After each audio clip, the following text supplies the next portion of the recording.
Hola, hola, ¿cómo están? Bienvenidos todos a Terremotos, Volcanes y otros Monstruos, aquí en Divox Radio el día de hoy. Comenzando el año de alguna forma, es nuestro primer programa del año y bueno, hay que comenzarlo con algo catastrófico, por supuesto. La idea del día de hoy es hablar sobre tsunamis, pero no sobre cualquier tsunami, sino que en realidad hablar sobre tsunamis que han sido provocados por erupciones volcánicas. No es algo que en Chile lo tengamos como tan presente, no es algo que lo veamos como que siempre nos ocurre acá, pero sí ocurre en varios lugares del mundo. Y bueno, también nos puede ocurrir en Chile, y por tanto es importante como analizar el fenómeno, entender qué es lo que puede ir pasando, cuáles son un poco los escenarios que se pueden dar con alguno de estos tipos de erupciones y algunos tipos de tsunamis en realidad, porque pueden ser muy complicados. Y pueden ser muy complicados porque puedes tener casi nada de viso. Entonces, obviamente hay que partir por un caso, hay que partir por algo que sea emblemático. Y quizá uno de los casos más emblemáticos ocurrió hace no tanto tiempo. Eh, Ocurrió en Indonesia. Fue el Anak Krakatoa, que es el hijo de Krakatoa, como se le llama. Krakatoa es este volcán indonesio que hizo una tremenda erupción durante el siglo XIX, y ya vamos a hablar de ella, pero vamos a hablar del hijo ahora. El hijo de Krakatoa empezó a nacer después los restos de este volcán que antes existía y que después salió volando por los aires. Y mientras este hijo fue creciendo, este hijo también resultó ser bastante inestable, y como muchos volcanes, porque pensemos que estos volcanes se van armando como una serie de conos, como uno encima de otro, es decir, tiras un montón de ceniza al aire, cae encima, otro poco de ceniza cae encima, otro poco de ceniza cae encima, y eso significa que vas como armando un cono de alguna manera a través de todos los productos volcánicos que estás tirando al aire. Obviamente esto después se compacta y uno ve un cono importante de unos cuantos cientos de metros de altura, en el caso de la Krakatoa, que, que, que es capaz de aguantar las presiones internas que se generan en las erupciones en el cráter. Entonces se parece un cono bastante estable.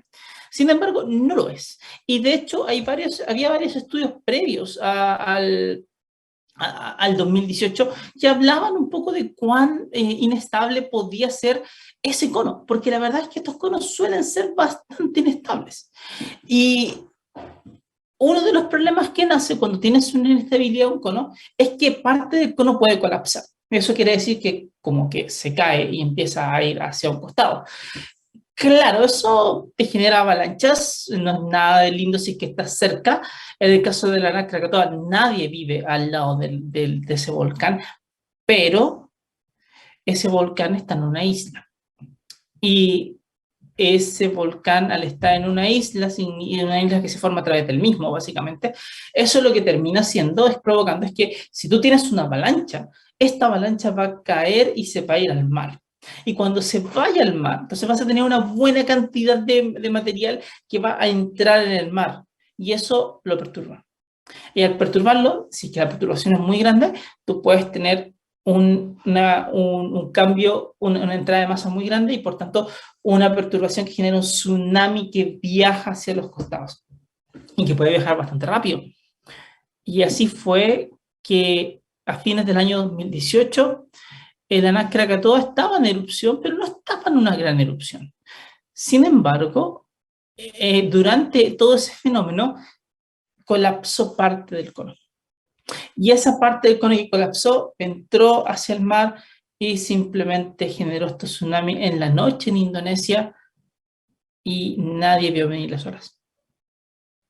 Entonces hay ciudades que están relativamente cerca de lo que sería esta isla donde está Krakatoa. De hecho se puede ver como en el horizonte, y no tuvieron aviso de que iba a tener un tsunami. No hubo ninguno. Entonces simplemente las olas avanzaron y llegaron rápidamente hacia la costa de todas esas ciudades de Indonesia, y muchas personas murieron. Hay videos tremendos de lo que pasó ahí. Videos, por ejemplo, de una banda que está tocando en una fiesta de fin de año, eh, y que de repente están tocando y de la nada una ola se lleva todo. Así de sencillo. Así fue. Y así fue de sorpresivo. Es decir, este fenómeno del colapso que no te genera un gran terremoto, produce esto de que las personas no saben qué es lo que va a pasar. Porque claro, cuando tienes un tsunami provocado por un gran terremoto, como los que nos pasan en muchos lados del mundo, incluyendo Chile, por ejemplo, tú sabes de que hay un terremoto grande, y si hay un terremoto grande, entonces existe la posibilidad que se genere un tsunami. Y claro, un poco lo esperas, un poco sabes que puede venir. Pero cuando se dan este tipo de fenómenos, como el que pasó allá en Indonesia, fallamos en eso, es decir, no sabes qué se va a venir. Y nadie está pendiente de eso, estaban literalmente en las fiestas de fin de año. Y con eso entonces el tsunami llegó, se lo llevó a todos y varias personas murieron por no estar preparados, porque el sistema no funcionó, porque no hubo una alarma que se pudiera encender, porque no hubo un sistema operativo que hablaba acerca de perturbaciones marinas, perturbaciones del agua, debido al colapso del volcán. Y lo peor de todo, o quizás no lo peor, pero una parte de lo malo de toda la historia es que había artículos científicos que literalmente hablaban acerca de cómo sería el tsunami que generaría el Anak Krakatoa si es que colapsa parcialmente su cono. Es decir, ya había investigadores que se habían un poco adelantado lo que podía pasar y que se pusieron en un escenario realista y vieron qué pasaba. Eso es lo que ocurre.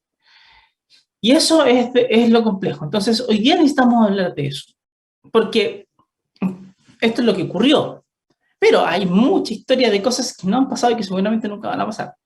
Que incluso le pegan a las personas, que incluso se aligeran hace no mucho, es la erupción de La Palma, cuando hubo noticias de que sí podía haber un gran tsunami provocado por esta erupción, y la verdad es que no teníamos por dónde tener un mega tsunami como se planteaba, pero se daba la vuelta sobre esto y te genera un miedo tan grande en muchas personas que por supuesto llama a que uno necesita conversar más en detalle del tema. Así que eso es lo que necesitamos hacer el día de hoy. Ahora, ¿cómo comenzamos? Aparte del caso, obviamente, de la Anak Krakatoa, tenemos que ver cuál es la base fundamental de un tsunami, o sea, cómo se genera un tsunami. Y quizás la analogía más simple que uno puede pensar de un tsunami es una que uno puede ver en las pozas de agua. No es exactamente lo mismo que pasa en un tsunami, pero al menos la idea de cómo se perturba el agua la tenemos. Ustedes pueden ver tranquilamente que cuando tienen una poza de agua y dejan caer una piedra, te vas a generar ondas y van a viajar desde donde golpea la piedra hasta hacia los costados y hacia las orillas. Obviamente son unas olitas chiquititas que van a llegar hacia la orilla y listo. ¿Por qué se generan? Porque en definitiva tú estás perturbando el agua. ¿Cómo la perturbas? La perturbas dejando caer una roca, en este caso, que entra y que, como el agua tiene que moverse, el agua va entrando, el agua va abriéndose espacio, entonces mientras va bajando, el agua empieza a volver sobre los espacios que estaban vacíos, ahora solo vuelve a cubrir, y esa perturbación se transmite hacia todos lados. Entonces tú tienes una masa de agua que se movió y que ahora está y que genera una perturbación. Y eso te da una onda que va viajando hacia afuera, y eso es lo que se considera como una onda al final. Y eso en el mar o en un lago lo podemos considerar como un tsunami. Ahora, la pregunta entonces es, ¿qué tipo de cosas son las que pueden generar esto? Y son montones. Obviamente pensamos en los terremotos grandes. ¿Por qué? Porque en los terremotos grandes lo que nosotros vamos viendo es, como en Chile, por ejemplo, de que tú tienes una subducción entre dos placas, una se quiere meter debajo de la otra, y cuando hay un gran terremoto, una se desliza respecto a la otra. Si es que ese deslizamiento llega como a mover el fondo marino, entonces el mar siente que abajo hay una perturbación, abajo se mueve una gran masa de agua, y esta perturbación viaja hacia todos lados y se genera una ola finalmente en la superficie, que es la que va moviéndose hacia los bordes. No es una ola como una ola gigante, como uno la considera. En realidad es una gran masa de agua que se está moviendo, es una perturbación que se está transmitiendo en este medio que es el mar. Pero mientras va pasando eso, esto va viajando a altas velocidades, y cuando llega a la costa, dependiendo de la forma de la costa, puedes tener alturas de ola bastante grandes o puedes tener como entradas de mar que son muy fuertes, con mucha energía y que se llevan todo lo que pueden llevarse. Afortunadamente parece que no es tan fácil que se lleven edificios. Se han visto muchos tsunamis en el mundo donde los edificios siguen donde están, más que nada, pero sí te llevas todo lo que puedes encontrar en la calle, es decir, autos fuera, containers fuera, cosas que estén tiradas fuera, personas, por supuesto, también se les lleva el tsunami. Y de ahí que vienen muchas de las muertes que están asociadas a todo esto. Entonces, eso es un problema tremendo, enorme, y eso es lo que se da con los grandes terremotos también. Ahora, no siempre necesitas que un gran terremoto sea la causa de un tsunami. Lo que necesitas realmente es que que se genere una perturbación nada más. Eso es todo. Y eso va a determinar mucho acerca de cuán grande puede ser tu tsunami y cuán chico puede ser. Una de las formas en las cuales se puede generar este tsunami es la que pasó con el Anak Krakatoa, que es que una buena cantidad de masa entra al agua y va bajando todo por gravedad, va bajando, y eso genera una perturbación que después te da una ola que viaja rápidamente. Eso es una.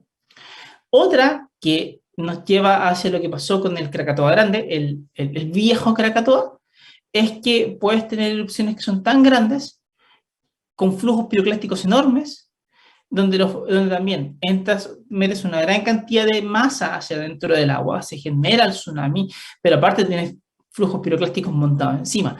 De hecho, ese es un tema impresionante. La erupción del Krakatoa hacia fines del siglo XIX fue tan potente que, bueno, muchas personas que está considerado como uno de los ruidos más grandes que se ha registrado, si es que no el ruido más grande que se ha registrado en la historia terrestre, tanto así de que se pudo escuchar a más de 2.000 kilómetros la tremenda explosión que cambió todo el entorno. Había 3 islas antes y después ya no hay nada. El Krakatoa en esa época hizo volar esas islas en tremendas explosiones, con una erupción tan potente que casi no hemos vuelto a ver algo así desde ese momento hasta ahora en la historia terrestre. Y resulta que en esa erupción, cuando tienes columnas de ceniza tan grandes, cuando estás tirando con una cantidad de energía brutal hacia arriba, en algún momento esas también van a caer y generan, o una parte de ellas van a caer, y generan flujos piroclásticos. Pero los flujos piroclásticos son en realidad estas nubes ardientes con mucho gas, por supuesto, pero que también tienen un montón de sólidos que van bajando con ellas, porque son avalanchas al final del día. Y van bajando, y una buena parte entra al mar, genera un tsunami, pero aparte, como se vio después en varios otros lugares del mundo, en la parte ardiente de la nube flota arriba del mar y viaja encima del mar. Eso pasó en ese momento, y en particular eso llevó a que la destrucción fuera enorme. El tsunami fue tan grande que generó una ola que llegó a más de 30 metros de altura, a unos 30 kilómetros del lugar del volcán. De hecho, hay una foto muy característica de un faro que está destruido, porque la ola se lo llevó y le pegó y destruyó completamente todo lo que había ahí. Y eso se debe a ese gran tsunami que se generó en la erupción del Krakatoa en esa época. O sea, es una cuestión con un poder tremendo. Pero obviamente no es la única fuente de tsunamis. Ahora, en este programa vamos a seguir trabajando sobre esto, pero tenemos que irnos a una pequeña pausa en este momento para volver sobre justamente cómo se van dando cada uno de estos tsunamis y un poquito ver qué podría pasar acá si es que algunas condiciones se dan en Chile. Volvemos en un momento. No te quedes fuera. Aprende sobre fenómenos naturales, sus riesgos y planificación territorial. Cada martes y viernes a las 11 de la mañana con Cristian Farías en divoxradio.com.